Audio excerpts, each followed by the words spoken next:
They have made it in the show seem fairly flexible, though. Yeah. Like, the flexible and it's like episode- squishy and stretchy.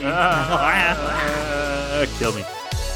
Welcome to the Battle Bonanza. We have a big slugfest for you tonight, or this morning, or this afternoon, or whenever it is that you're listening. Are you ready to rumble, Kellan? I'm so ready. Wow, you sound so enthusiastic. You sound like ready you would as get ever. into that boxing ring and the person would be like, I don't even want to fight. Let's just like play cards. And you'd be like, yeah, all right. Yeah, okay, let's do And it. the crowd goes wild. They're playing cards. This has never happened before. Whoa. So, folks, I wanted to start the podcast like a boxing match because we have a big battle here today on To Kill A Delibird. All right, let's introduce ourselves. This is To Kill A Delibird, the Pokemon anime rewatch podcast where we try to compare Pokemon to literature, and it is stupid. I am Graham, the one who doesn't know that much about Pokemon, and Kellan is the one who knows about Pokemon. Kellan, how you doing? I'm doing great. And that's it. All right, so the episodes we will be reviewing tonight are episode 113, Hello Pummelo, and episode 114, Enter the Dragonite. And this is I think our first full 6v6 battle. Is that correct? In fact, it is, yes. Wow. Nice. We would have had a full 6v6 had Ash won against Richie in the Indigoleague, but he lost because he sucks at Pokemon. Wow. You're calling him out this early in the episode? I call him out on everything all the time. You're saying he sucks at Pokemon? Yeah. Wow, you're going to be really embarrassed when we're done this Am episode. I? Yeah. I don't know. Yeah. I haven't watched the episodes yet, so I wouldn't know. All right. He has. He's just kidding, folks. I have. Yes. He has. I'm just a little jokester today. Ah, yes. Well, anything new going on, Kellan? Anything you want to get into before we jump into the episodes? No, I haven't really been doing anything. I bought croissants this week. That's been the big thing. What's that? I bought croissants. Oh, croissants. Ah, Yeah. Yeah. I thought that was the name of a board game or something. No, I was no. trying to parse it. I got cheap croissants, and I'm making sandwiches out of them. Oh, croissant They're very witches. Yes, Fancy. very good. What did you put in a croissant? Ham and cheese? I think that's the I've classic. just got pastrami because it was one of the cheaper meats, Oh, pastrami rules. and mustard, mayo, pickles, cheese. That sounds good.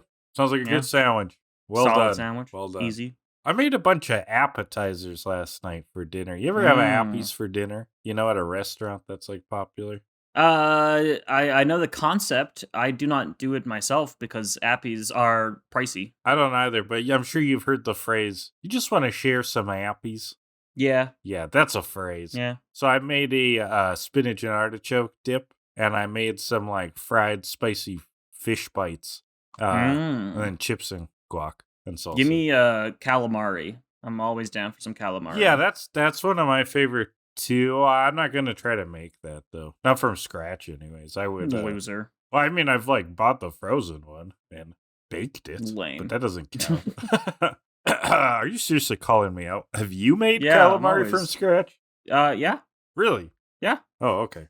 In I didn't know. grade 9 or something. Okay, but you don't do it regularly for yourself. Well, God no. That's seafood. That's like an arm and a leg. There what it you go. costs. There you go. That's why I made fish ridiculous. bites out of bassa, because bassa is very cheap.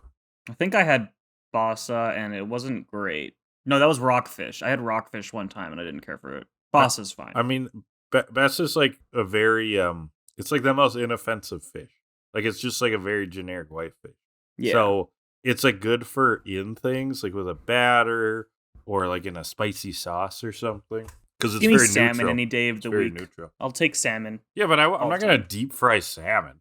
Well, not with that attitude. Not. You deep fry salmon?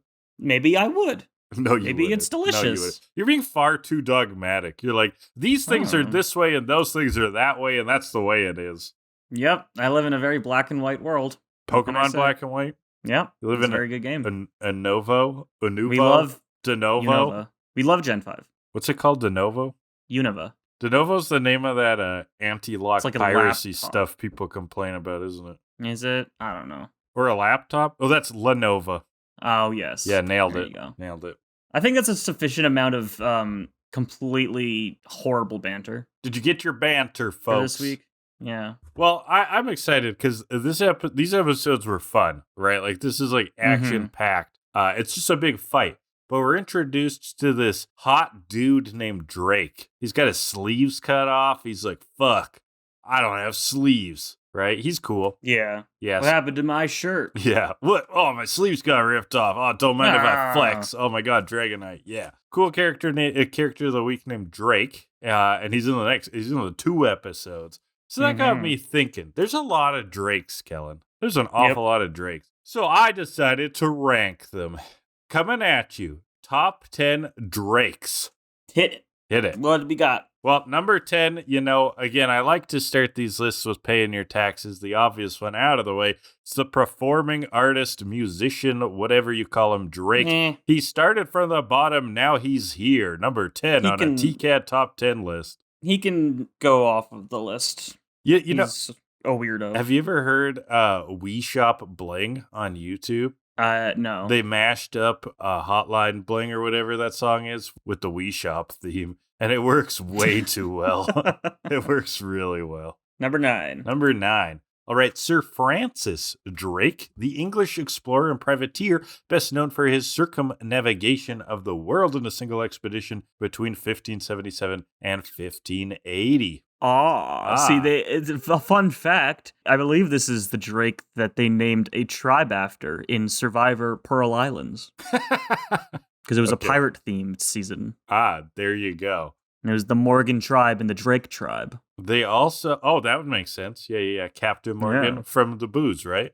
Yeah, right? I think that's where he comes from. Booze. Yeah, I believe it. Well, yeah, and they also talk about Sir Francis Drake an awful lot in the video game series Uncharted, which leads us into number 8, Nathan Drake from Uncharted. Have you ever played those games? Nope.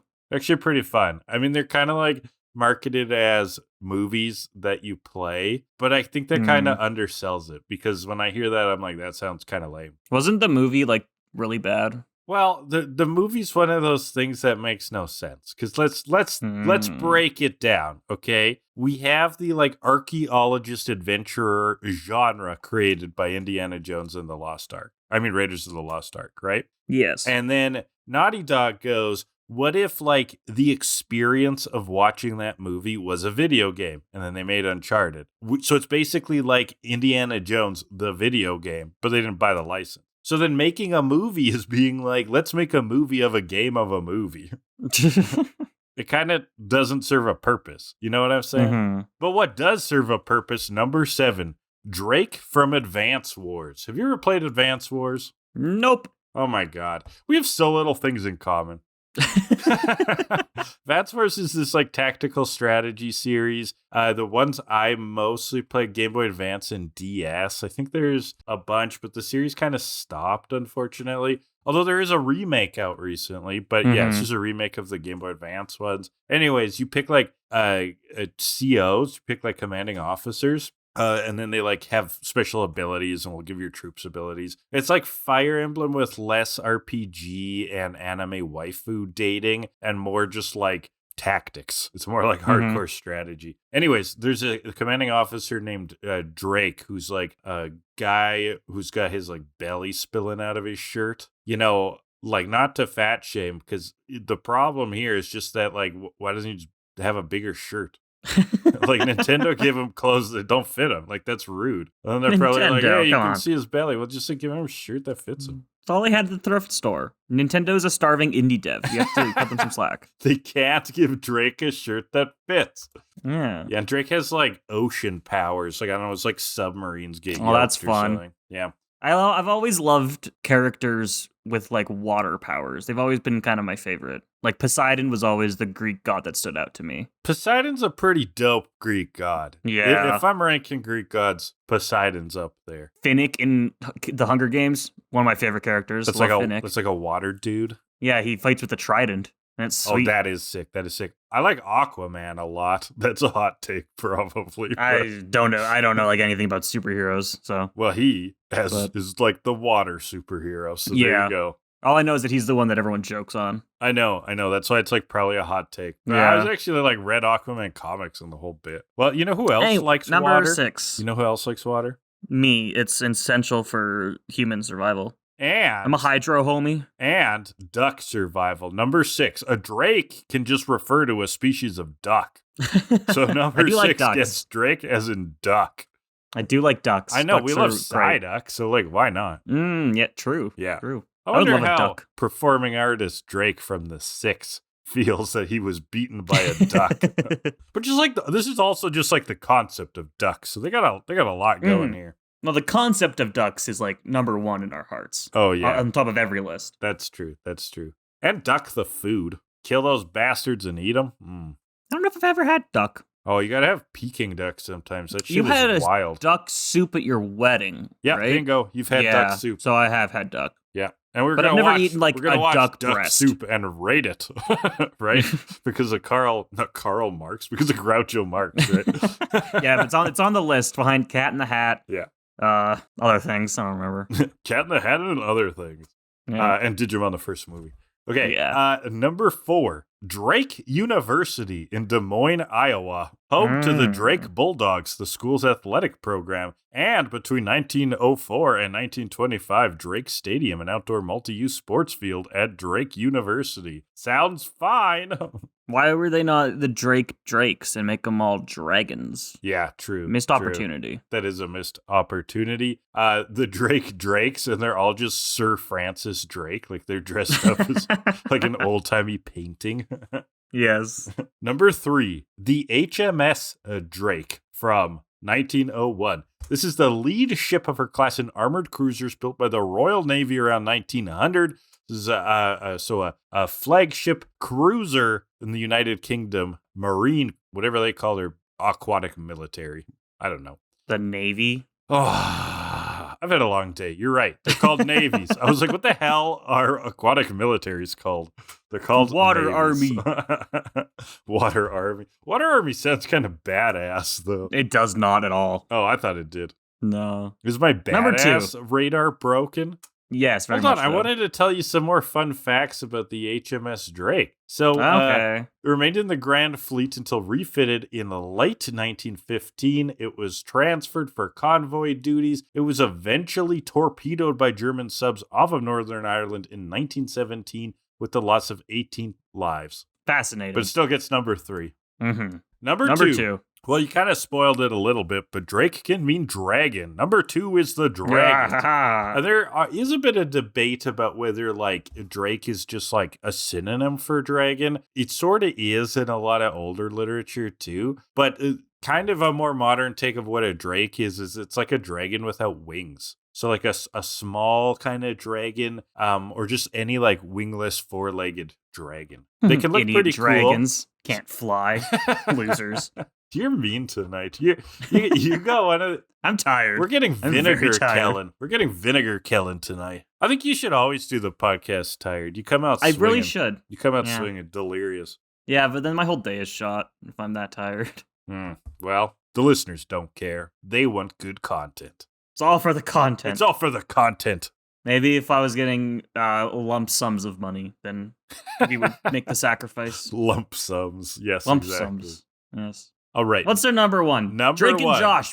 Let's go. I still don't know what that is. I completely forgot about that. I know you told me about that. How dare you? How dare you? I don't give a fuck about Drake and Josh. It's number 1 in my list. Why do I care about Drake and Josh? Tied with ducks. Tell me why I care about Drake and Josh. Because it was a funny show. Oh, okay. Well, I don't like laughing anymore. Bullshit. It's gone. It's not a thing I'm gonna do anymore. All right, what's your I've stupid devoted fucking my number life. 1? My stupid number 1. Just dude, get it over with. It's the most sick thing ever. Ugh. It's the Drake Passage, a body of water between South America's Cape Horn, Chile, Argentina, and the South Shetland Islands of Antarctica. Drake Passage. That's quite the place. There's storms. If it's been 57 weeks of this podcast, if anything is going to get us canceled at this point, it's you saying that a fucking passage of water is better than the critically renowned, beloved Drake and Josh. Drake and Josh is critically renowned? Yes, I believe so. I totally didn't just make that up. Okay. Well, yeah, I think the Drake passage is cooler than Drake University. And Drake isn't a duck. Drake and Josh probably won a Nickelodeon's Kid Choice Award. Wait, did I skip my number 5? Holy fuck, this is the worst list we've ever done, Kellan. I actually skipped one. I've actually I've only done 9. I skipped number 5.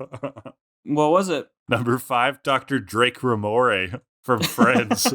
I mean, Dr. Drake Ramore from That's the one I knew. The Days of Our Lives in Friends. That's the only one that I knew. You knew the others, kinda. Barely. You're not up to date of the HMS Drake? 18 lives were No, lost, of course Kellan. not. Who do you think I am? My co-host. I mean, yeah. So Drake and Josh won 7 Kids' Choice Awards. Nickelodeon Kids' Choice Awards? Probably. Well, Kids' Choice Awards, Australian Kids' Choice Awards, UK. There you go. That stuff. Critically renowned. Critically renowned. I'll still go with the Drake passage. That shit's wild. And what about the other Drake from Pokemon? They got waves that top 40 feet. What's the other Drake? Congratulations. The other Drake's Elite Four member from Gen 3. Well, I don't remember him. Well, but I do I remember that the Drake passage is considered one of the most treacherous voyages. Yeah, you definitely remembered that. I didn't just hear you click into the Wikipedia page. I'm not reading off of Wikipedia. In order for me to remember that it has the reputation of being the most powerful convergence of seas. Fascinating. Yeah, okay. Let's talk some Pokemon. Oh, fine. I'd rather been here too long already. Keep reading off fun facts about Drake passage, including how in 1525 Spanish navigator Francisco de Hoyces, I don't know how to say his name, discovered the Drake passage while sailing south from the entrance of the Strait of Magellan. Good for him. Yeah. I don't know who that is. Yeah, me neither, actually. If he's your friend, then congratulations. Did you know that the Drake Passage opened when Antarctica separated from South America due to plate tectonics? However, there's much debate about when this occurred, with estimates ranging from 49 to 17 million years ago. Yes, I did, actually. Oh, okay. I can't believe you didn't know that. Okay. Wow, this isn't fun anymore since you knew it. You're taught that in, like, fucking kindergarten. Yeah, everybody's like, A, B, C, and the Drake Passage opened due to tectonic shifting. That's the song. Yeah, that was the original draft of the alphabet song. Wow. Everybody knows that. Yeah. Okay. Pokemon. Hello, Pummelo is the first episode we're looking at today. All right. So what's a Pummelo? Pummelo is just named after the pomelo, which is a citrus fruit. There you go. All the islands have been citrus fruits. Pomelo. Nice. Most of the islands. Yeah, most of the Pinkin wasn't. There was one other that wasn't. Yeah, but Pinkin's stinking. Yeah. But Pinkin was named after the original fruit they made for the show. So. Oh, that's true. So, yeah. Still kind of counts. It was like an inserted fruit. Yeah. Yeah. Anyway, we're approaching Pummelo Island for the Orange League and the winner's trophy. Nothing's going to stop Ash at all until he falls in the ocean. Whoa. Little stinker, right? Yeah. He went overboard. Yeah, and then what's that on the horizon? We see this mysterious Pokemon. That's definitely, we don't know what that is. As it skims the water and flies right up high into the sky. Big boy. Yeah. And then we're on the island. So we'll talk about what that thing is later. Is that your intention? Yeah, okay. when they reveal it. Yeah. Okay. Quote unquote reveal it. Quote unquote. You know what it is. Yeah, big flying thing. We're on the island. Ash is registering for the competition. There's a statue of that Pokemon, and Tracy sketches it. He's like, oh, this feels familiar. And I feel like, Tracy, you're supposed to be a watcher. You should know what all these fucking Pokemon are. Yeah, what was the deal with that? Like, looks familiar. That was kind of strange for me, too, for Tracy to say that. Because he is pretty Pokemon crazy. Yeah, like, I can believe you see this thing on the horizon, and you can't really tell what it is because it's so far away. Maybe you can't make out the shape or get much detail on it. But you see the statue of a fucking Dragonite, and you should know what that is. Dragonites are pretty rare, right? Yeah, but still. Well, it's like a legend. Everyone should know what that is in this world. Yeah, I'm just wondering if... Okay, let's try to make up some reasons of what's going on with Tracy here. Is he really hungry? Is he really tired, a.k.a. Kellan? Is he really stupid, a.k.a. Graham? Is he horny? Is that what you said? Yep. Huh. Do you forget the names of Pokemon when you're horny? I don't. Oh, fuck, I'm so hot and bothered. What the hell is that yellow rat again? That's a weird phenomenon. All right, none of these excuses work. That was a little strange. No, it's just Tracy's stupid. Tracy's bullshit. Yeah, it's worse than that. I think it's just that, like, they wanted to reveal it later. So they're like, we need a hint at it without Tracy knowing it, which is a little strange. It could be that, like, why I brought up it being rare, because it's probably something that he has only seen in books, right? Possibly. But, like, he's so into Pokemon that, it's a little weird. Yeah, he should at least know the existence of it. Mm-hmm. And if he's only seen it in books, he should know what the statue is. That's the thing, too, right? Is I've only seen this in drawings. Well, a statue is kind of like a 3D drawing, am I right? Whoa. Mind blown. All right, so anyway, Ash's match registered. Gets scheduled. Yeah, winner's trophy match happening at 10 a.m. at the stadium. So this is interesting, too. It's already called winner's trophy match. This isn't like the Indigoleague, where it's like a big tournament, eh? Mm-hmm. Yeah, it's just you get the 4 badges, and you can schedule a match with the leader of the Orange Crew, and bing, bam, boom, you win, you get the trophy. I swore that when we were introduced to the idea of, like, the Orange League finales, that they said it was like a tournament. But I could be wrong. I don't think so. I could be wrong. I don't think so, because I probably would have caught that, because I knew what the ending was. Okay. So... but we go to the stadium. The guy who registered Ash into the competition is kind of showing them around. The clerk. Yeah. Stadium's huge. And then beside it is the Palace of Victory. Ooh, nice. Or the Hall of Fame, as the peasants call it. As the street folk say. Yeah. There's more Dragonite statues in here. Lots of statues and plaques representing everyone who's won their winner's trophy. It'll be a 6-on-6 battle tomorrow. So there's all these statues of people who have, like, won before. And that got me thinking, like, do you think the Pokemon world has gone through this thing of, like, tearing down statues because people did shitty things? Like, oh man, like that winner, like Drake, like he was like really good, but you know what? We found these tweets and like he said some sketchy shit. I don't know, man. I don't know. But those tweets were 10 years ago. Yeah, but he's still saying them today. But he said them yesterday too. We knew about the new ones, but we found the old ones too. Drake used to make his Pokemon dress up in really unflattering clothes. That's not cool, Drake. Yeah, but in the Hall of Fame, like, you have the picture of the trainer with the teams, and then there's also like this little stone plaque thing that has the trainer's handprints and the footprints of all of the Pokemon, which I think is a super cute. That's cute. Thing. That's cute. And I actually like that the stat. I was trying to make a really stupid joke that didn't go anywhere. But I do like that the statues were of like the Pokemon. Like they weren't of the people, right? There were some. I think the people are a little more problematic, but yeah, there are. Well, not if Poliwhirl goes tweeting racial slurs. Man. But yeah, no, there's like some statues of Pokemon, but not many. And it's like, why do these specific Pokemon have statues? And so there were humans also? Humans? I don't think so, no. Oh, no. Okay. But like, there were a lot of pictures of people who had won this winner's trophy and their Pokemon. And like, so there would be at least like 40 different Pokemon pictured in this place. But there was only like 4 or 5 statues of Pokemon. So I don't know. So how do you get a statue? Yeah, that's what I wonder. Or are these statues just decorative and they just chose some Pokemon for shits and giggles? These are Pokemon that look cool. These are the Pokemon that were on sale at the old statue emporium.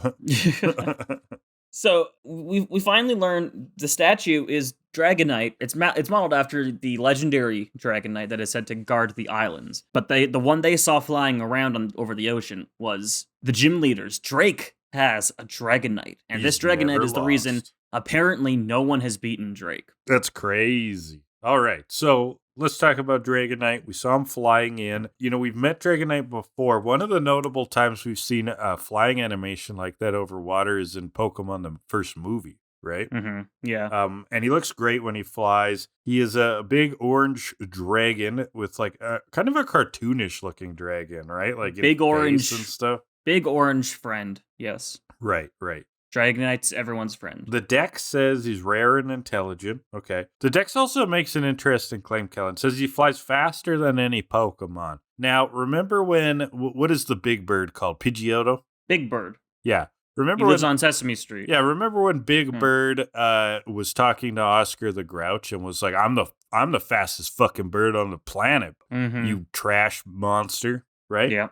Okay, Yep. so Pidgeotto, when it got Pidgeot, thank you. I knew I was saying it wrong. When it got evolved into, okay, the Dex, didn't the Dex say that it like flies at 3 times the speed of sound or something? Something like that, yeah. So this thing flies even faster than that? Apparently. Because that was already ridiculous. Yeah, I'm looking at Dex entries, and it doesn't really say much about speed until Ruby and Sapphire, where it says Dragonite is capable of circling the globe in just 16 hours. Okay, that's pretty fast. I don't think that's triple the sound, though. I have no idea. Speed of sound. I have no idea. Maybe a listener knows.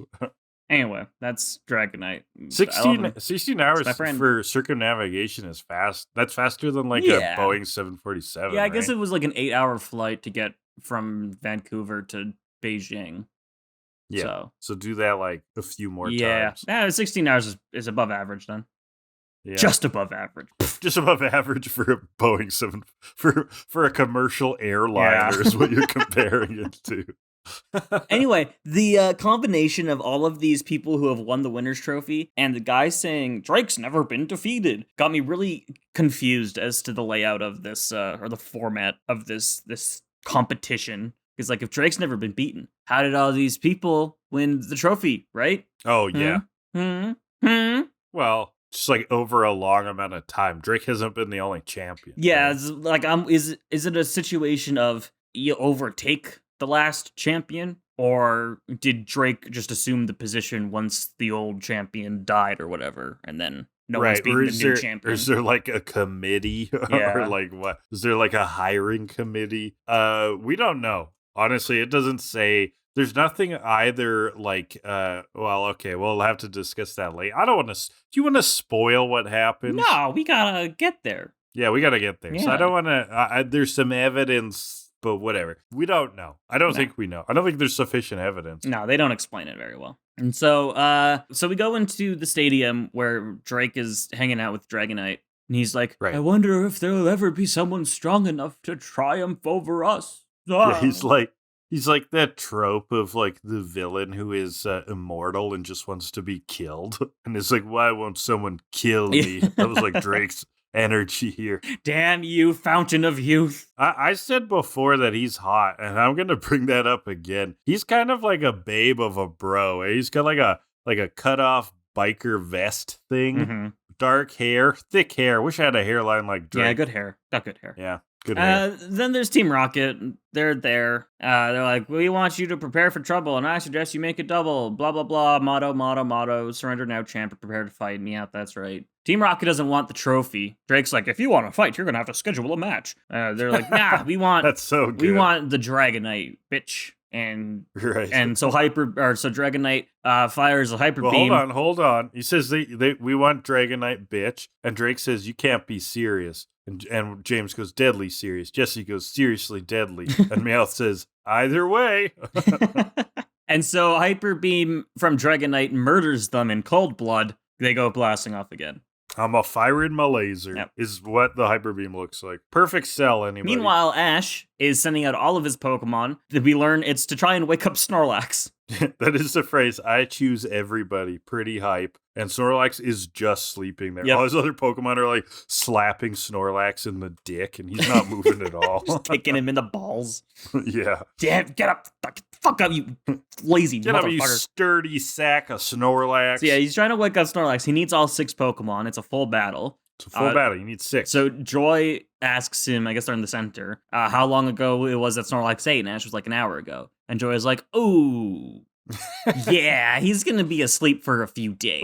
About that. Yeah. Right, so there's no way they're getting Snorlax away. Yeah, in-universe makes Snorlax a very, very unreliable Pokemon, I feel. I think that's his nerf. Because the thing is, Ash got this fucking beast who can, like, eviscerate a giant commercial grapefruit grove, right? Like, instantly. And we've seen it do some pretty sick shit when it's hungry, right? When it needs food. So Yeah, it kind of needs a nerf. Yeah, we kind of see something like that in the games in Gen 3 when abilities are introduced, because there's one Pokemon, Slacking, that is it's a giant sloth, and its stats are like they rival the stats of like legendary Pokemon. It's an incredibly powerful Pokemon, but its ability makes it so that it only moves every other turn. Oh, right, which is like because it's lazy, nerf. Because it's super lazy.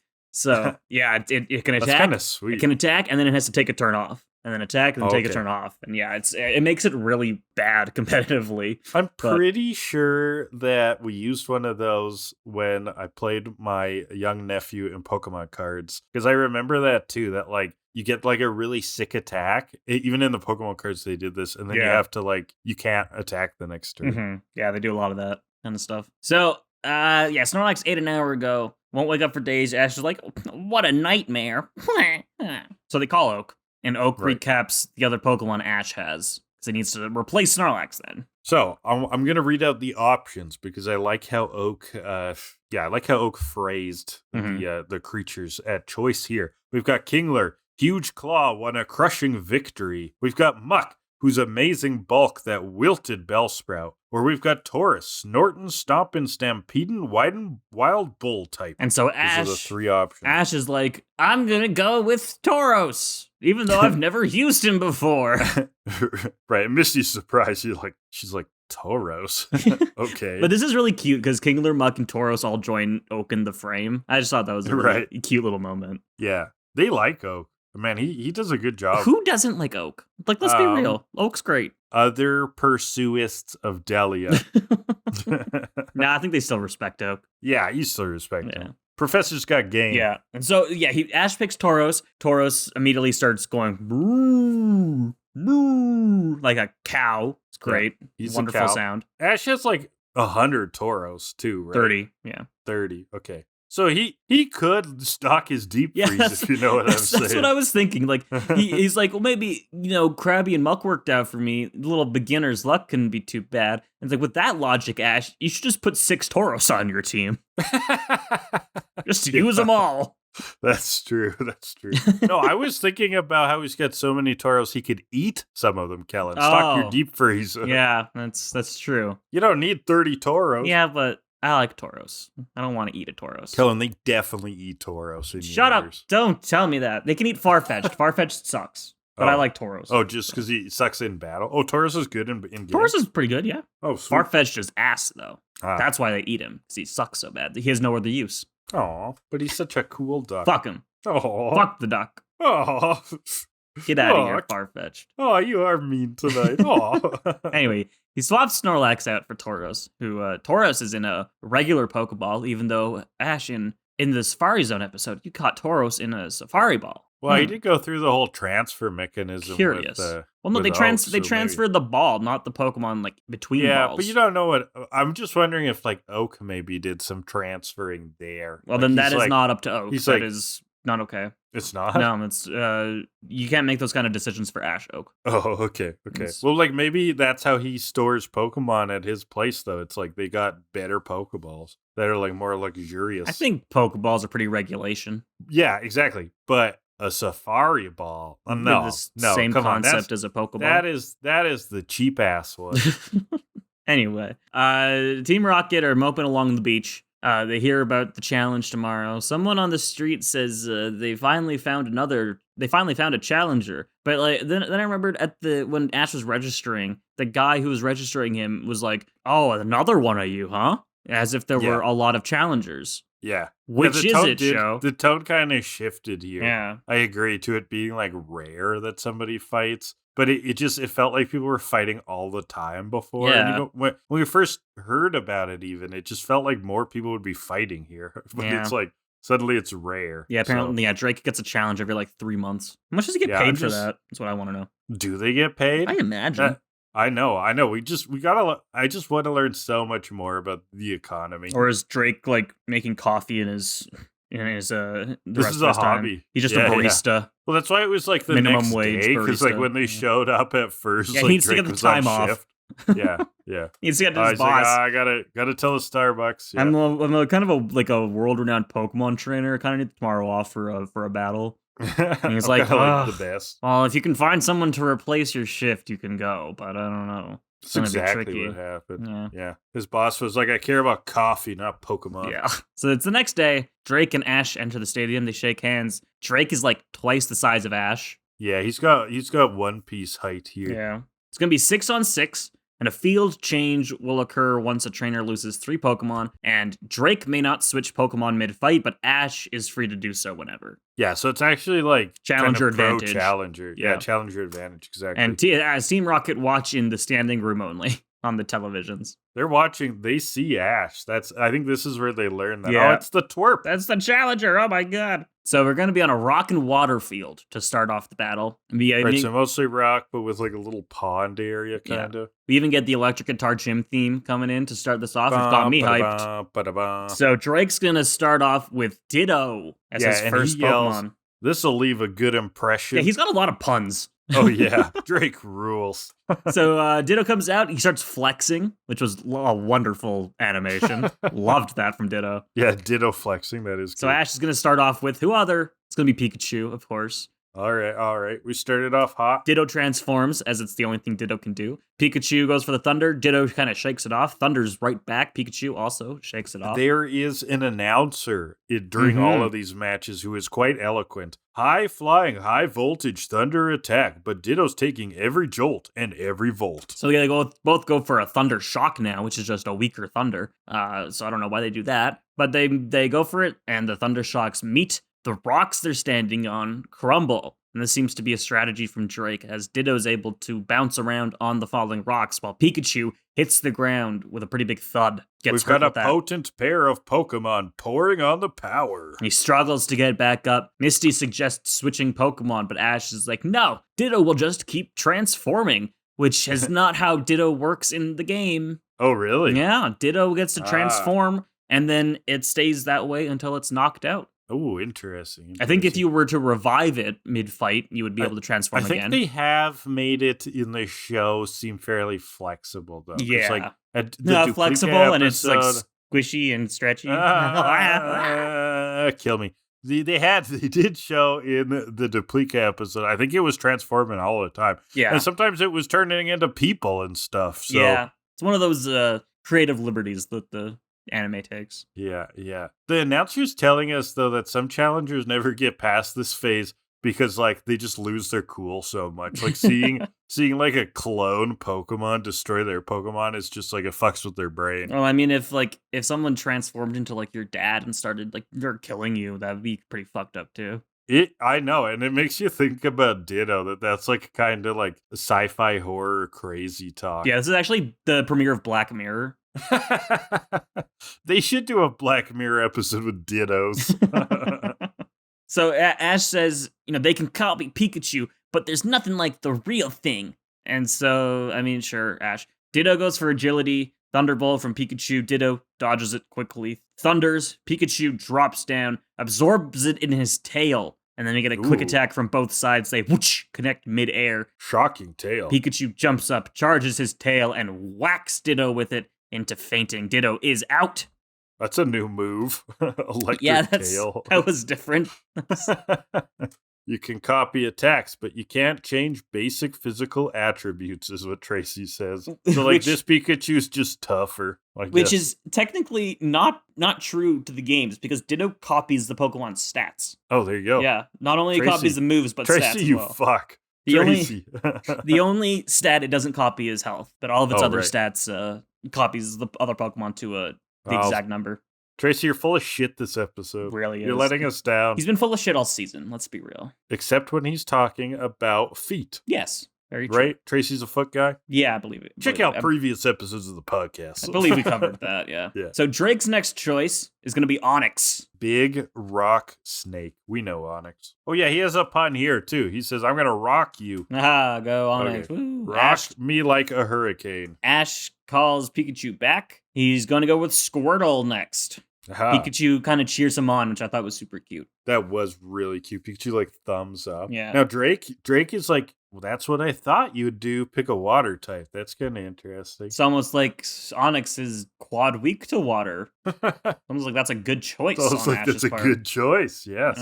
Tracy is watching this, and he again more Tracy bullshit. He says this could go either way. Yeah. What the fuck, Tracy? Okay. Absolutely should not. Squirtle should destroy this thing. Onyx is not very good. Right. Just in general. So he goes for a water gun. Onyx takes a dive underground. So he uses dig, basically, right? Yeah, basically, yeah. Tracy says, that Onyx is going to try to attack Squirtle from underground. That's a good detective moment. Thank you, Tracy. I thought he was just going to stay there. I thought he was just hanging out. Yeah, I thought that's just where his home was. Yeah, I thought he was burrowing a new home. I thought he was going to decorate it. He just got some new furniture. He's going to chill on his recliner, smoke a fat one. I'm so glad that Onyx is going back to his abode. I brought some new linens. It's a housewarming gift, Onyx. Would you call it his man cave? Oh. Hey-oh. I want that on fan art. Onyx in his man cave. I'm putting that on the list. Getting high on a recliner, apparently. On his lazy boy. I think that we've shouted out Pokemon getting baked a lot. Yeah, on the fan art list so far, we have Stoner Buddy Bulbasaur, Stoner/drug dealing Poliwag, and now I think Onyx. We gotta be careful, Kellan. This is too much. Onyx's man cave. What are we doing to the Pokemon? I don't just want Onyx smoking a doobie. I want Onyx's man cave, like the full 9 yards, the dartboard, the foosball table, all that kind of stuff. But for Onyx. Oh, I was imagining it to look kind of like Patrick Starr's living room. Well, that too. It has to be a cave, a man cave. Yeah, exactly. It's a man cave in a cave. It's layers on layers of jokes. It's pretty complicated humor. It's okay if you don't get it. Yeah, he's really funny, folks. Kellan's really funny. No, that was directed to you. I know that nobody's laughing, but trust us, he's really funny. Anyway, back to the show. Right, so Ash is yelling for Squirtle to get to the water. So Squirtle's running. I love Squirtle's running animation. Yeah, he looks cute. It's so slow. But he gets attacked during his little waddle. His little waddle. It's great. Squirtle. Oh, I love it. He can't get it. Onyx pops up, sends him flying, grabs him in a bind, and he can't get out of it. He can't get a water gun out, so he withdraws into his shell. And now it's time for a hydro pump that he learned very recently. Right, a hydro pump reminder for other than Blastoise, who has like cannons that comes out of. For Squirtle, hydro pump just sends water out of every orifice. Yeah, there is water everywhere, so he doesn't need to be able to just use his mouth. He's hitting Onyx from every angle. Yep, all 4 holes of his shell comes pumping out, and it's 6 holes. No, yeah, 6? Tail, 4 limbs, and a head. Oh yeah, you're right. Yeah, you'd be right. But I think they only show 4 I don't strings. think they animate all 6. Yeah. So he's pumping his water in Onyx's face. That stone snake is stunned in its tracks. Starts spinning. Drake tells Onyx to get underground, but he's not able to. Getting pelted with water. Squirtle finishes off with a skull bash. It's out. Ash is up 2-0. Turned out the lights nighty-night. Drake goes for his 3rd Pokemon. It's going to be Gengar.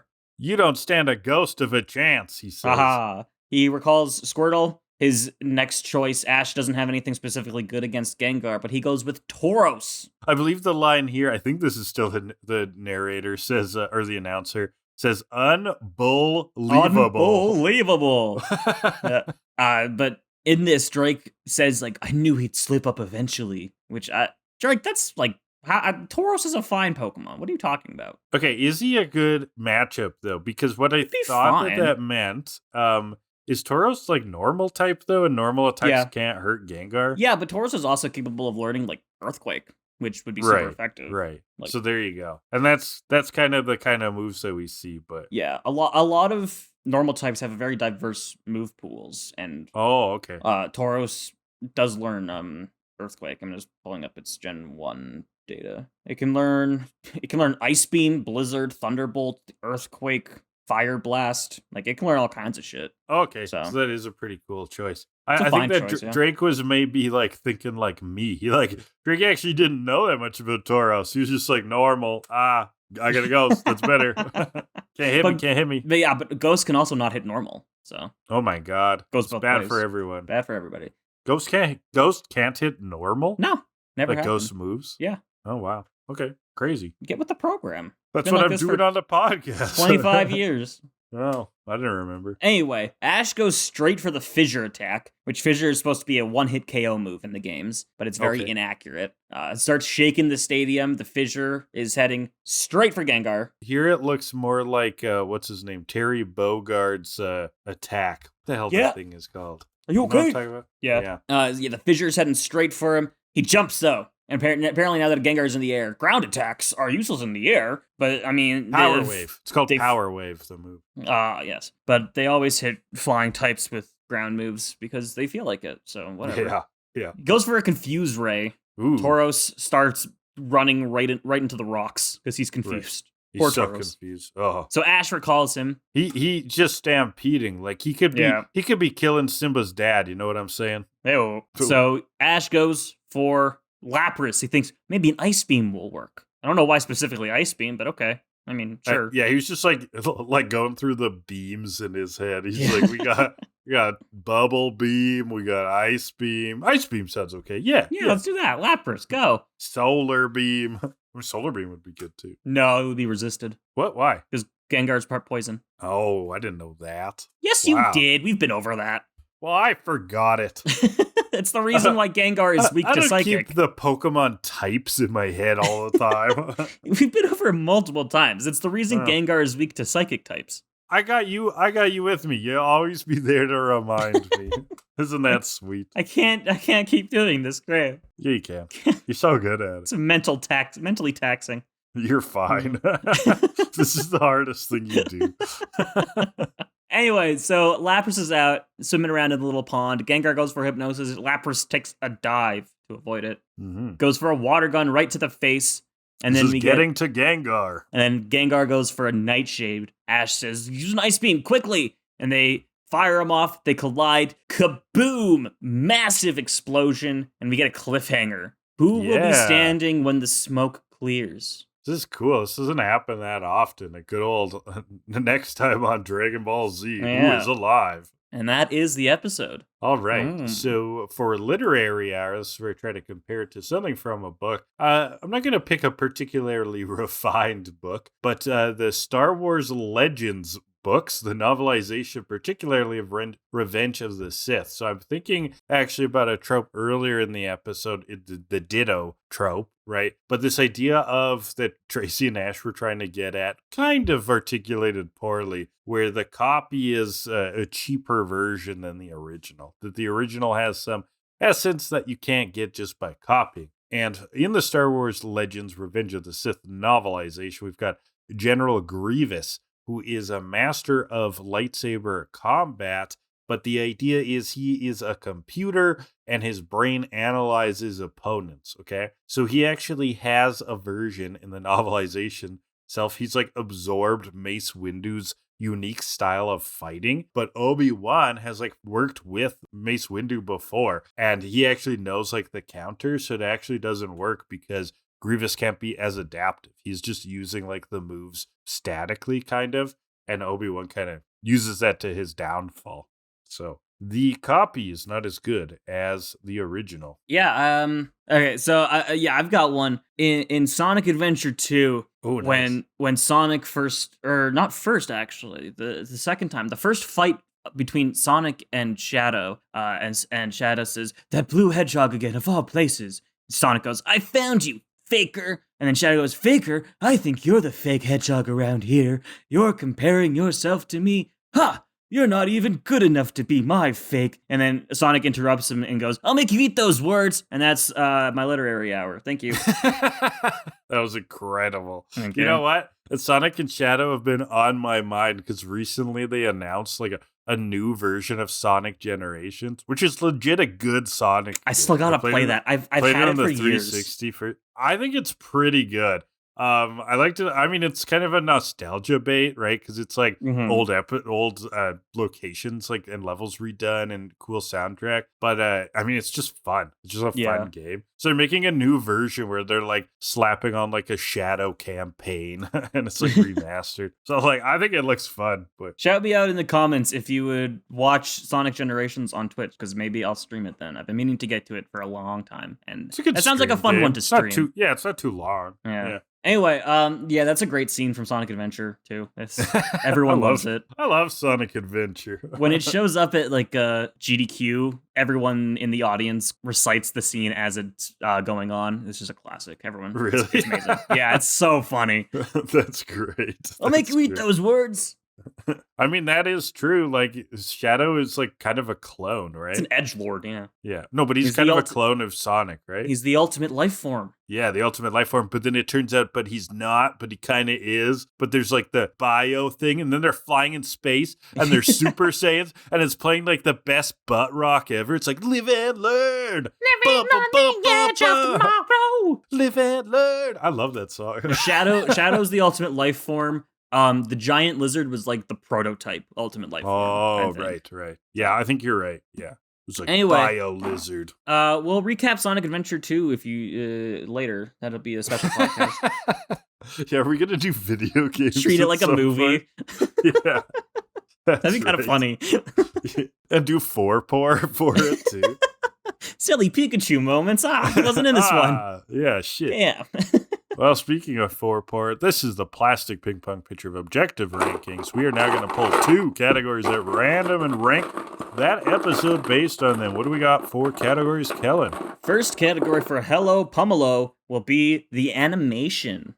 So, I mean, we get the good Dragonite animation at the start. I feel like they do put some effort into that one. And then, you know, the combat animation in this one isn't bad. We've seen better, though. But it's solid. The Pokemon are at least, like, grounded in the stadium. Like, they're not, like, going to, like, static backgrounds too much. So we get, like that's decent. I mean, we get the fissure, and that's pretty smooth. That was pretty smooth. Ice Beam versus Nightshade. That's a big one. Very cool. Cool. The Pokemon looked good. And you called out little animations like Ditto flexing and stuff. Yeah, that too. Squirtle waddling his way to the pond. Love that. Incredible. Loves that. His Hydro cute. Pump looked good. Hydro Pump looks good. Onix. I think like this is an above average animation episode. And it's pretty solely because it's a battle episode. You didn't, though.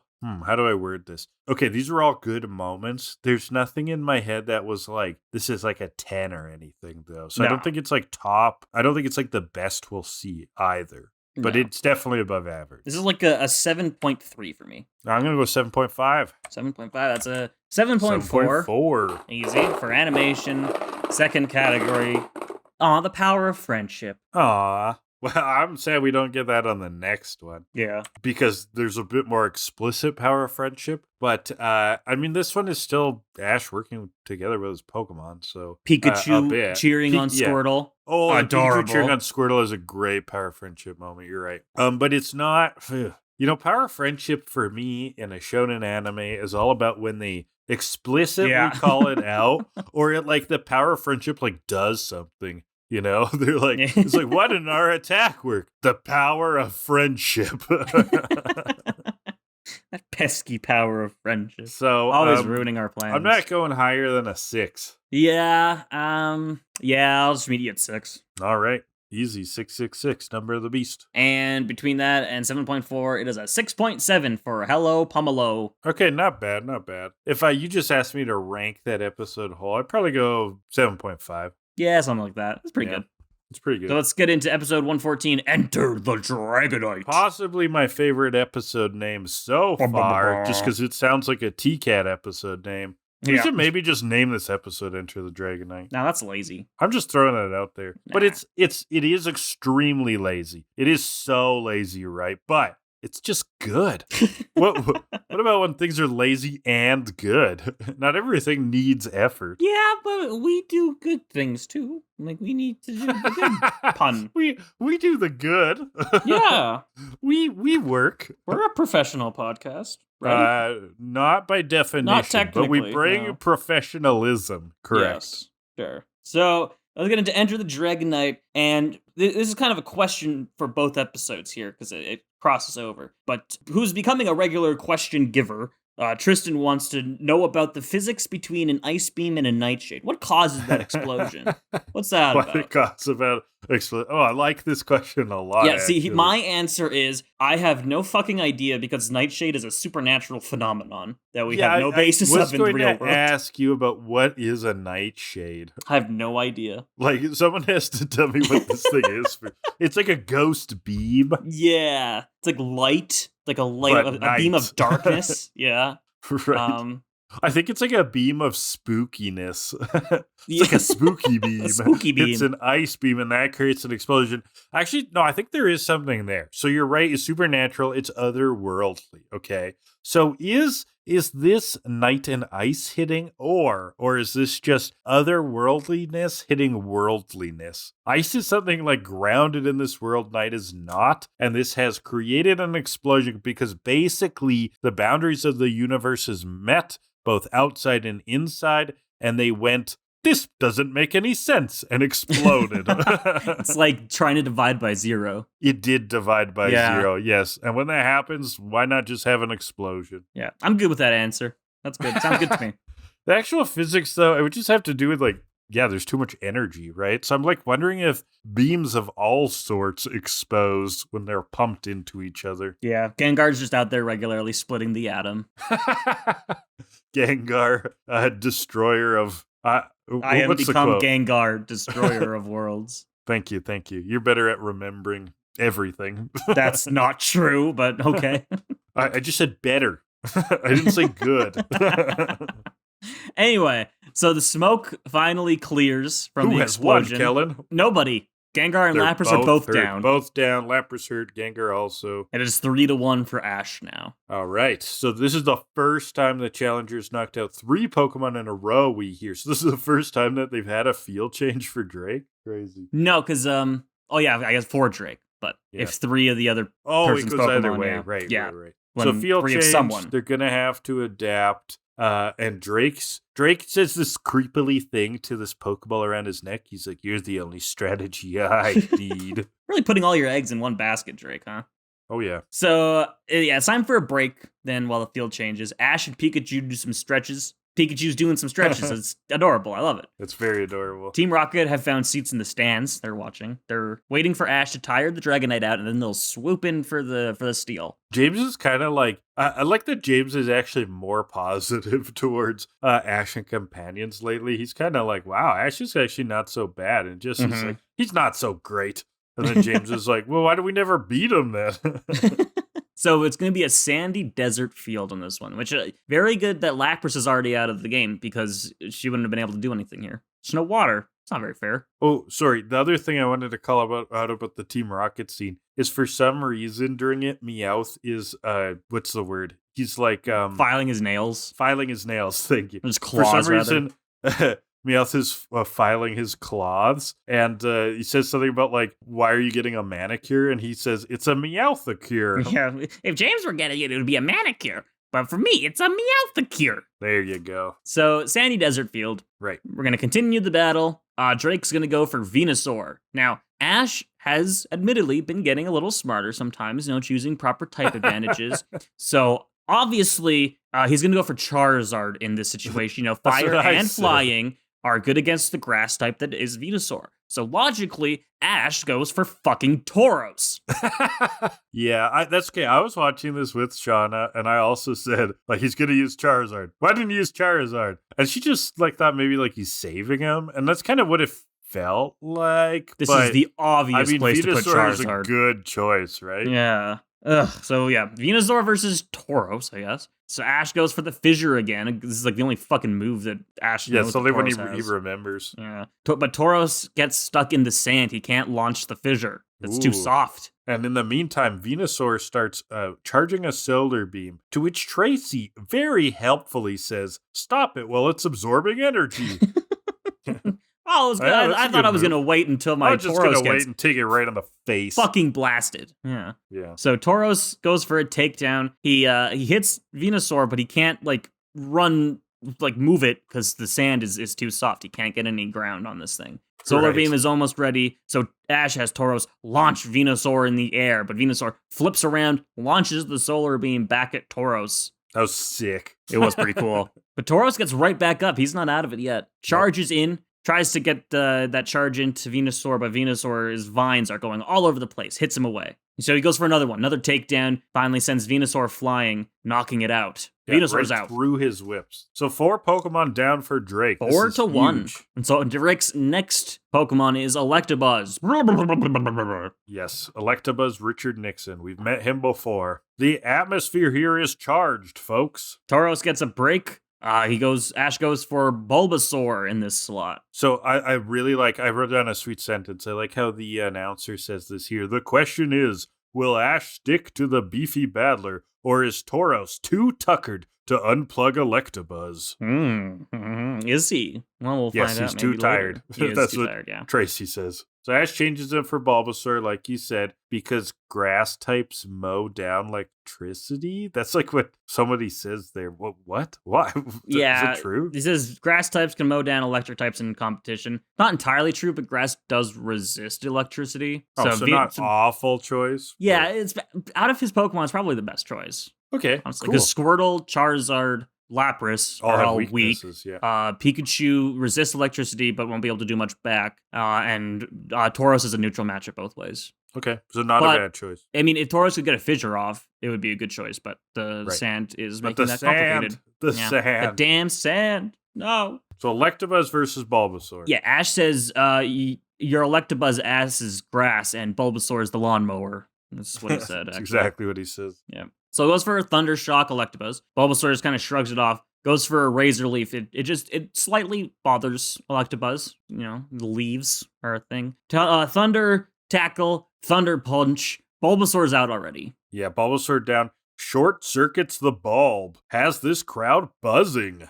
Yeah, Bulbasaur did not do very good in this fight, unfortunately. Unfortunately, not his episode. And so Ash goes for Charizard. Yeah, here's who we get that big boy. 2 electric types, but okay. Well, he's saying he's got high enough a level, is what Ash is saying. Okay, well, let's see. So Charizard versus Electabuzz. We get Flamethrower versus Thunder Punch, I believe. The Thunder Punch does clip Charizard. He is cooling off quick. Thunder attack from Electabuzz. Charizard takes it directly to the face. And Ash must like his Charizard extra crispy, the announcer says. Between Thunder Punch and Thunder, Charizard should definitely go down here. I see. But he doesn't. Yeah, because apparently its level is too high. Right. He's got a lot of rare candies. Yeah. So rare. So or he has Charizard to go for Ember, which kind of knocks off the response. Yeah. Goes for Fly, and then Seismic Toss. Electabuzz thunderbolts it. Nope, that's not gonna happen. But it gets interrupted. He grabs Electabuzz, Seismic tosses, drops him right down to the ground, knocking it out, and we get one last Richard Nixon out of here. Mm-hmm. What a shocking turnaround. This Charizard has attack and defense, and Drake is down to 1 Pokemon left. His linchpin. Are we gonna see it? It's Dragonite! Finally, we see Dragonite. It's Scooby-Doo. When Dragonite came out, that's what it sounded like to me. That's what I wrote down. I was like, the sound he made sound like Ruh-roh. I wrote it down because I thought it was really cute. He goes like, whoop, woo. Oh, I thought he made a Scooby-Doo impression. I'm gonna grab it quick, so I want to remember exactly what it sounded like. Do you hear You're right. It's kind of dog-like. Kind of Scooby-Doo-ish. Yeah, a little bit. You gotta figure it one more time. That's a really good voice clip from Dragonite. It just goes, burr, burr. Exactly. There you go. It's deeper than I remembered. Anyway, burr, burr. Flamethrower versus water gun. Dragonite versus Charizard. Dragonite starts off with a water gun versus the flamethrower. So the water gun hits. Dampening Ketchum's hopes. Yeah, it gets right through that flamethrower. Charizard goes for the Fly. Dragonite's trying to Ice Beam it. Charizard's dodging. So he goes after Charizard with lightning speed. And they fire their beams back and forth. Charizard has some Ice Beam PTSD, so that's not good. Oh, this animation was actually really cool. So they're both flying in the air, shooting beams at each other and dodging. And Charizard spin dives down to the ground, and then tries to go in for some kind of tackle attack, but Dragonite grabs him, slams him to the ground, but Charizard's not out yet. Ground-shaking Grand Slam. Charizard's backup refuses to give up. And then Ash says, finish it off with Dragon Rage. Ash, you haven't hit the damn thing. How are you going to finish it off? That's a good point. That was a fairly cocky statement, Ash. Now, Dragon Rage, we've seen this before, right? But like, it's a dragon type attack. It kind of looked like a flamethrower in this episode, though. Yeah, Dragon Rage. It is different, but it looked kind of fiery. Yeah, it does. It's I don't know. They probably didn't really know how to figure out a dragon-like animation for it. What the hell is that? I think in Red and Blue it has some like fire in the animation. So that's probably what they were basing it off of. But it's dragon type. Right. It is, but that doesn't really mean anything because it does set damage. It does 40 damage every time. Okay. So you can't do super effective damage with it. It was the only dragon type move in Gen 1, which made dragon type moves kind of useless as a concept. Yeah, gotcha. Which also means that with this Dragonite being at full health, there is literally no way Dragon Rage is going to finish it off, Ash. Oh, I see. That makes it even stranger of a claim. Yeah. So both of these Dragon Rage beams are hitting each other, both blow up. And in the aftermath, what has happened, Kellan? They're still standing. They're both tired. And then Charizard falls. He's out. It's 5-3. He's out. The Team Rocket in the crowd is loving it. Dragonite looks like it's dragging. Yeah, James is ready to go get Dragonite. He's like, let's go catch that Dragonite. And Jesse and Meowth are like, no, we got it. I want to see how this ends. This is a hype shit, man. I'm kind of into this, yeah. And so it's Squirtle now, back out. Yeah, and Ash is kind of revealing this is a battle of attrition. He is going to look at this as his Pokemon are going to work together one by one to wear Dragonite down. Yeah, and that's possibly part of Drake's strategy. Use his other 5 Pokemon to weaken the others or knock them out, so then Dragonite can come in and clean up with no problems. Right. So Squirtle's back out, goes for a Hydro Pump, but a Water Gun from Dragonite sends Squirtle flying through the air. Goes for a Thunderbolt, but Squirtle withdraws into his shell. He gets back up, though, but he's struggling. Yeah, and Dragonite's got like every element under the sun here. He's got a lot of moves. Yeah. It's sayonara for Squirtle. But that's also Dragonite. It gets a lot of coverage. So he's versatile. It is very versatile. Like in Gen 2, in the Johto games, Lance, as the champion, has 3 Dragonite, one of which has Blizzard, one has Thunder, and one has Fire Blast. Oh, wow. So he's got like Dragonites for any situation. Yeah. I got a Dragonite for every pickle here. So Squirtle's struggling here. Dragonite is said to go for a body slam. Squirtle bubbles. Squirtle counters with a bubble. I actually laughed out loud there because he's like, Dragonite, body slam. And Ash is like, Squirtle, use bubble. I hate bubble in the anime. It makes no sense. It just looks so lame. Bad. It's like you tell one Pokemon to like, yeah, punch him in the face, and then the other one's like, okay, go get one of those like bubble kits you play as a little kid and make some bubbles. No, it's like someone's coming at you with a baseball bat. They're gonna hit you in the head. and knock the other you out. has the blow bubble thing. No, and you just spit on them. That's it. I guess that is Squirtle spit, yeah, but so kind of is a water gun. I guess technically, I mean, you get that bubble liquid in your eyes, it's gonna sting. There you go. If it's the soap, yeah. But it just looks so lame in the show. And so Dragonite, being only slightly perturbed by this, just kind of pivots around on his foot and then smacks Squirtle point blank with his tail, knocking him out. It's 5-4 now. Yeah, he's like, bubbles ain't nothing, bitch. Yeah. So now Jesse and Meowth are ready to go get the Dragonite. I don't know what changed here. Yeah. James isn't. He wants to keep watching the rest of the show. So they grab James and they're off. And Ash has 2 Pokemon remaining, but that is going to take a slight detour into, what is this? A net. Of from course. The Meowth balloon. A net from the cello. What are you doing here? Where were we? Annette Funicello. Annette Funicello drops in, covers Dragonite. Ash and Drake kind of interrupt Team Rocket motto, which was good. I like that. Normal chant, sort of, but then, yeah, they interrupt. And Drake's like, well, why would you, how dare you interrupt this match? Team Rocket's like, we're not done. And then they're kind of like nod to Ash that like he's helping them out. You're helping us out for once. And if you're ever tired of being a twerp, we'll make you part of the team. Mm-hmm. And so they've completely underestimated this Dragonite because Dragonite just flexes his wingspan, which shatters the net, and then he just punctures the balloon, and they go blasting off again. We needed that like a hole in the head. Yeah. We blew that. And then James, as he's flying away, yells, I'll never get my nachos. Because he wanted nachos earlier from the concession. Yeah. So back to the fight. Tauros is back out versus Dragonite. Right, Dragonite versus Tauros. Tauros kicks it off with a takedown. Yep. He only has Tauros and Pikachu left at this point. So wow, takedown, fly into a body slam, but Ash says, Tauros, just stand there. I love those directions. Tauros, don't do anything.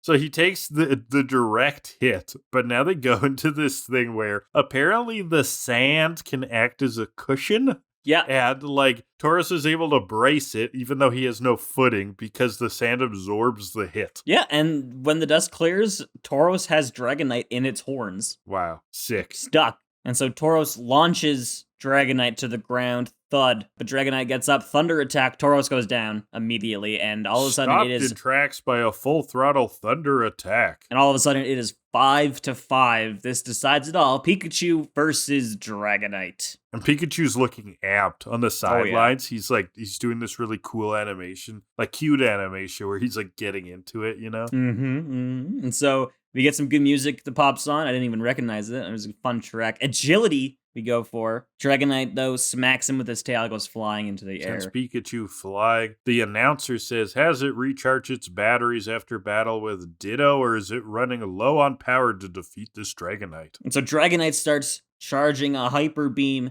Pikachu, on the ground, launches into the air with his tail.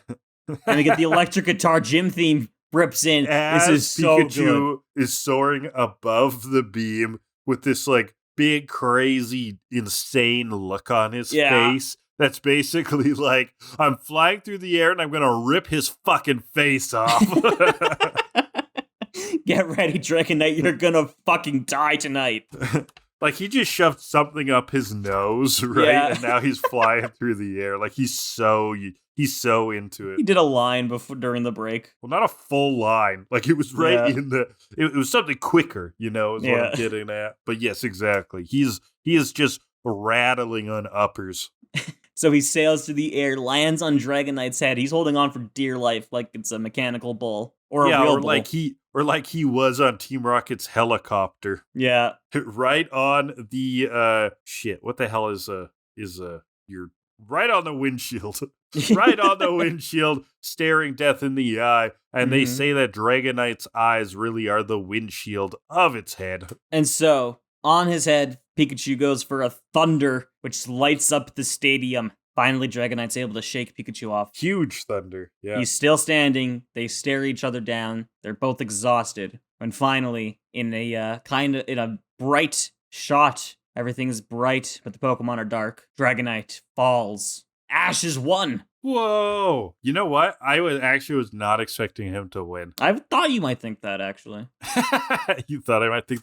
Well, only because like he didn't win the Indigoleague. Exactly. So I was kind of like, he probably loses the finales a lot. Oh, yeah, absolutely. I just want to quickly recap everything that took this Dragonite out. So it was like maybe a Dragonite... Or not Dragon Rage didn't even fucking do anything. Well, Dragon Rage, I guess, hit it because Charizard went down to it. So it was like Dragon Rage, some bubbles, a thud to the ground from Tauros, and then a thunder. That's not a very good Dragonite. It was mostly the thunder in his eyeballs that did it. And I think that was kind of what we were led to believe, that like normally you think about attacks like they just happen, right? Like a thunder happens, what is the damage, what is the attack, blah, blah, blah, blah. But this was like, Pikachu can actually get on your face. And that triples, no, quadruples the attack power. I just like the idea that these bubbles did approximately a quarter of the damage in this fight. Oh, that's what you're saying. And really, we all owe it to our boy Squirtle and those fucking bubbles. Let's go, Squirtle. Woo, woo, woo. Let's go, Squirtle. This is your victory. So Ash has won the trophy. And in the background, we just hear the announcer go, "The challenger wins the match! The challenger wins the match! The challenger wins the match!" He's losing He's losing his goddamn mind. This is like gonna go down in history here. It's like a huge sporting moment. Well, this is the first time Drake's lost, apparently. So yeah, ever. But then Pikachu falls just soon after, so it was just a few seconds. It was difference. close. It was very, very close. Yeah. And Ash claims his trophy. All of the Pokemon celebrate, even though Bulbasaur, I'm sorry, you really didn't do anything. You hit a razor leaf and then there was moral support. You hit a razor leaf and then fucking died. Yeah, that's true. That's true. But sorry, Squirtle's Bubbles, that did all the work. Squirtle's Bubbles, let's go. Squirtle's Bubbles won the day. Woo, woo, woo, woo. So Drake and Ash share a moment here. Like Drake saying, "You're a great trainer." Well, I got great Pokemon. And this was the power of friendship moment, right? Yeah. That he's like, well, it's all about the Pokemon team. I get by with a little help from my friends, right? And everyone's happy. And it's beautiful. And Ash gets his picture and his stone plaque of footprints in the Hall of Fame. So we get to see all of his Pokemon's footprints, which is cute. I love Lapras's is like a quarter of the stone because her flipper is just fucking massive. Because it's a giant yeah. flipper. Yeah, that's cute. And then Ash with his trophy in the little classic cartoon circle of the, that's all, folks. He goes, just wait till Brock hears about this. And that's the episode. Yeah, that was kind of funny. It was kind of weird. It was a classic cartoon circle, right? It's a fourth wall break. It was a Porky Pig kind of That's all, folks. Yeah. All right, so literary hour. So I was kind of thinking about this idea of, I believe at one point in the episode, I called it a battle of attrition, being that this is where a battle that is all about wearing down both sides, and it basically comes down to who has the most stamina. Stamina. So real life example. Remember in history class learning about the Battle of Stalingrad as a classic example of a battle of attrition. This was when the Germans were moving into Russia, and this came down to just like tons and tons of soldiers on the Russian side pushing back. The Battle of Stalingrad is like studied a lot. I think there's a lot to it which I don't know, but I do remember it as a typical example of a battle of attrition. Now, from something a little bit sillier, from the novel The Last American Vampire, which I believe is a companion book to Abraham Lincoln Vampire Hunter, which I have seen the movie of, and it is crazy. They talk about in it, I guess, this is on tvtropes.com, that vampires in this universe can be killed by mortal bullets, but it takes a lot of them, and they got to be quickly enough to overcome their healing factor. So single shots won't do it, but if you can get enough firepower over quick enough time, you can wear down the vampires. So apparently machine guns are useful. And a machine gun would have been useful against a Dragonite too. Yeah, that's true. The common vampire weaknesses: garlic, silver, wooden stakes, and a machine gun point blank to the face. And a fucking machine gun. Yeah. And a Pikachu sitting on your head while it thunders. I mean, not even just Dragonite. I think pretty much everything's weak to a machine gun in the world. No. We're all pretty weak to machine guns. Don't break it to me this way. Machine guns are pretty OP of a type. They should probably nerf that in the next patch. The next life patch? Yeah. Yeah, like I don't want to play a rock, paper, scissors that's rock, paper, scissors, machine gun. What a boring game. There's a subreddit, r/outside, that treats real life like a video game. Like, it's really funny. It treats real life as this MMO with 8 billion players, and everything is a video game thing. Like, your family is actually your clan. It's really funny. Sometimes it's really good, like role play, because people will post to the subreddit that was like, it was like a week before I realized you guys were talking about real life and not an actual video game. It's really funny. Wow, that's good. Okay, what's the subreddit called again? r/outside. Outside. Okay, got it's the name of the game. Outside is the game. 8 billion players. That sounds fun. Yeah, and every year's a new patch. Like the COVID update, that was a brutal one. It was really hard. Oh, terrible choice by the devs. All right, we better rank this baby. Yes. So we're still talking about Enter the Dragonite. Let's pull some balls, baby. First category will be the literal cult behavior. Now, this is a paid forward. Dragonite. It is all about the cult of Dragonite. This is a paid forward category, so if it receives a 0, it's banned forever. I'm going to argue it doesn't get a 0 because Pummelo is in the cult of Drake, the cult of Dragonite. All right? Drake is the golden boy. Now, why is he the golden boy? Yes, he's undefeated, but I don't think that's just it. I think it is the Dragonite, and it's because they have the legend of the guardian Dragonite in their town. So I think they see Drake as something more than that. They see Drake as a symbol of what their island can do, right? I don't even know if Drake is from there, but I think he pretends he's from there. You know what I'm saying? It's the cult of Dragonite, baby. And if you think about it, the Hall of Fame, or even any Hall of Fame, in our world even, it's kind of a cult. We put these I told people. You, we put these statues of people are weird on literal pedestals. Yeah. So and then praise them for things they've done. So for doing what? For not wearing sleeves, Drake? For playing hockey? Come on. Yeah, come on, Wayne Gretzky. Fucking Gretzky.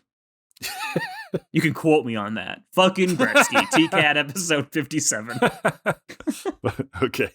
Yeah, all right. I'll do that at some point, yeah. If you need that for an essay. Right. For your college papers. Whatever you're writing. Fucking Gretzky. Yeah. Yeah, I mean, it's not a great argument, but it's not a 0, so. Yeah, no. Because they 2.5. 2.5. I've been really obsessed with quarters. 2.5. All right, 2.75 for literal cult behaviors. Second one, this is good. Sweet sentences. Okay. The announcer has like a ton in both episodes. In both episodes, yeah, he does. The first episode for sure. You wrote down like all of his lines.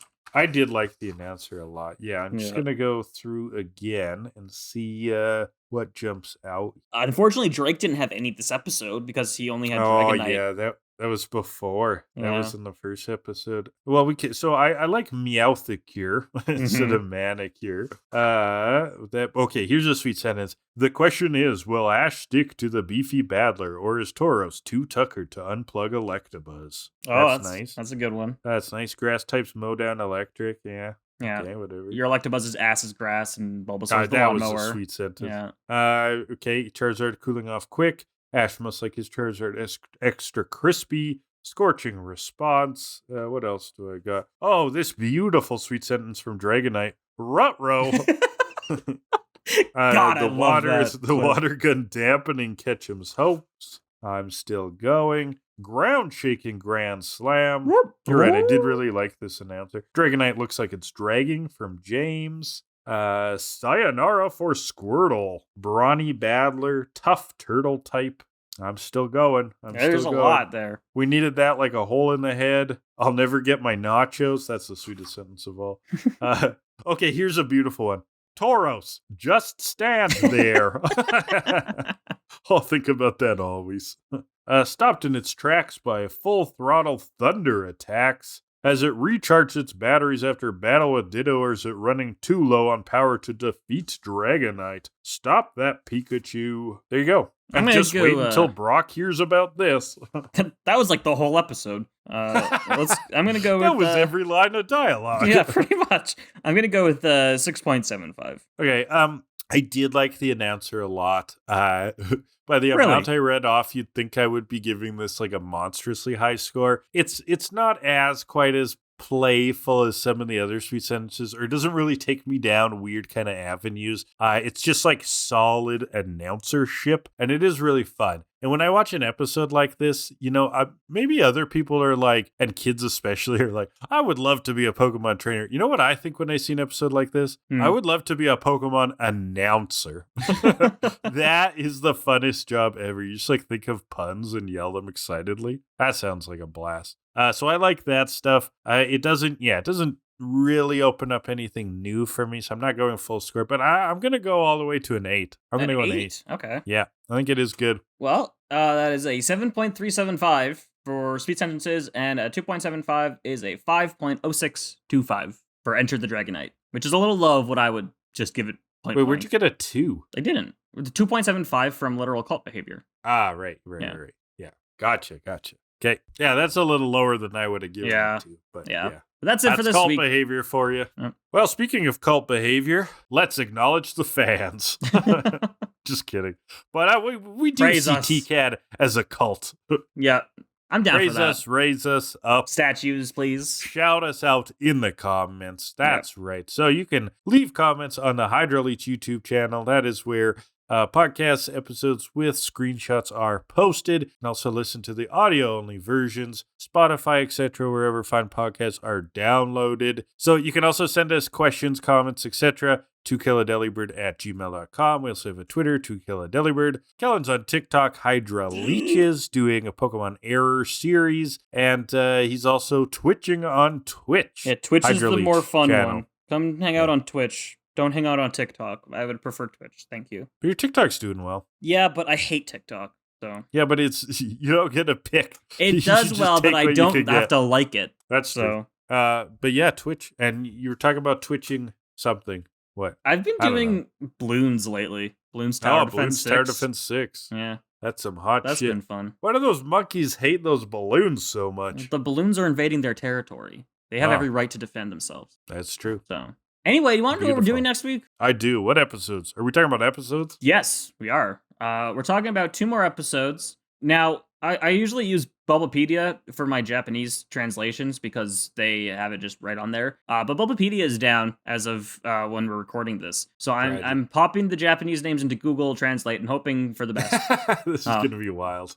So we're going to start off with episode 115, Viva Los Lapras, or in Japanese, Goodbye Laplace, ! Followed by episode 116, The Underground Roundup, or Google Translate says it's, in Japanese, Marmine Daibakuha! ! Okay. Were those Pokemon names? I have no idea. We'll find out. We'll find out next week. But that's it for... All right, that's great. That's it for next week. And then the week after is the end of Orange Islands. Oh, wow. We're done. We're very close to the end. These islands sure were orange. They were very orange and citrusy, if I do say so myself. And orange, glad I got other things to say than Shut orange, glad. Fuck up.